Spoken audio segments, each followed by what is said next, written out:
All right. It is post-hurricane time, and we dodged a bullet over here in Houston, and our prayers definitely go out to Orange and the east part of Texas and the west part of Louisiana.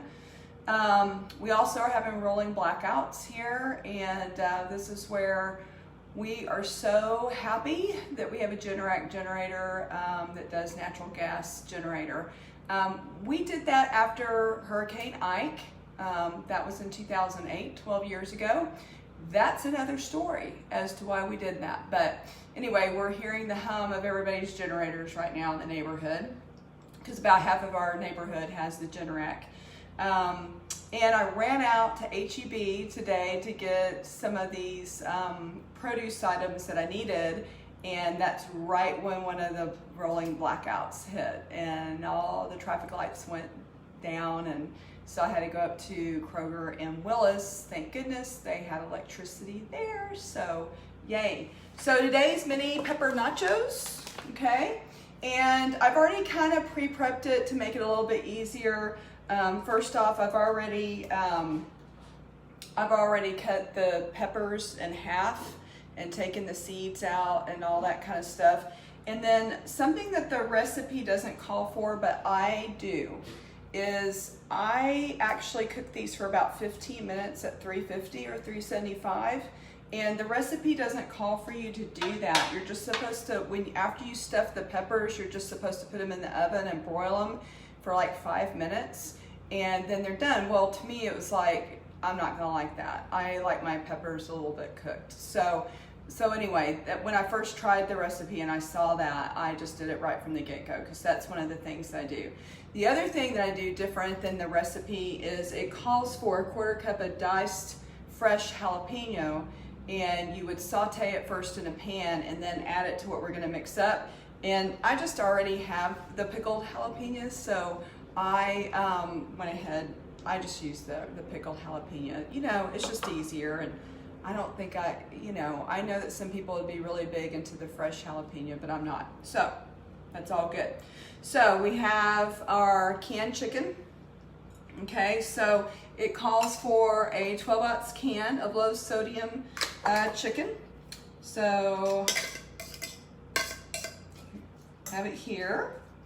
And then it also calls for 2 cups of a low-fat Mexican type spread of cheese, or just cheddar cheese, whatever works for you, it's fine.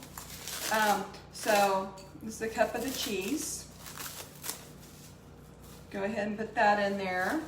And then it is a 1/2 cup of Greek yogurt. So this is the 2% plain Greek yogurt, which I'm gonna put in here.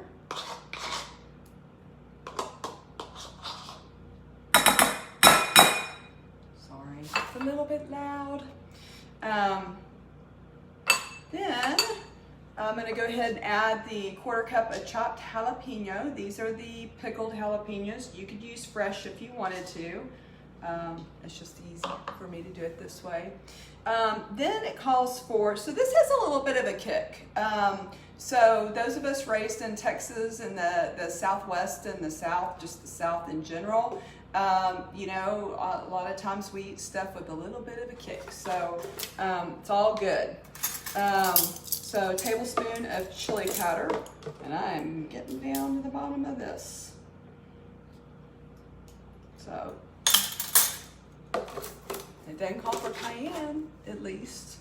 So that's pretty much it. And then it also calls for 6 ounces of mashed avocado. This avocado was not as ripe as I would have liked, so I just chopped it. Some avocados can be kind of difficult sometimes. Plus, since I didn't get to go to my beloved H-E-B, which always has better produce, it seems like, than Kroger, you just kind of settle, whatever works. And so we're just gonna mix this all up. So you got all this deliciousness of the chicken and the chili powder, the jalapeno, avocado, yogurt, kind of binds it all together. So hopefully I'll get this avocado a little bit more mashed. But if I don't, those of us that love avocado don't care so much. So we're just gonna mix this together as best as possible. Again, not real pleased with my avocado picking skills. Actually, once I got to the Kroger and Willis, I was just kind of racing through there hoping that they were gonna have a rolling blackout there. I wanted to get to the register as fast as I could to check out and get out of there. I was just so glad when I pulled up to the light at 1097 and they had traffic lights, because there were no traffic lights at 8:30 at Seven Coves. And I thought, oh Lord, I don't see me driving up to Huntsville to go to the grocery store. I don't even know if New Waverly has a grocery store. I wouldn't know where it is. Surely they do. So here is your mix. Now the cheese that called for was 2 cups and it's divided. So I only put 1 cup of cheese in here, and then the rest of the cheese is gonna go on top of the nachos when I'm done with them.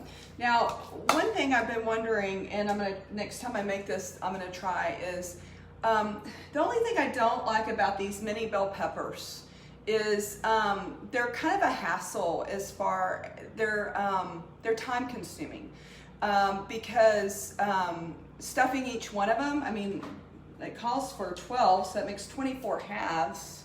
I may have more there, I don't know. I don't count them coming out of the package. So it just seems a little time consuming, and so I'm wondering if, you know, I'm gonna try it with the full-size bell pepper next time so that it doesn't take as much time. Plus, by the time you split all these and you get the seeds out and whatnot, it would be easier just to do it with a regular size bell pepper. And I never do green bell peppers because I don't like them and they don't like me. So I always use the red, the yellow, the orange bell peppers.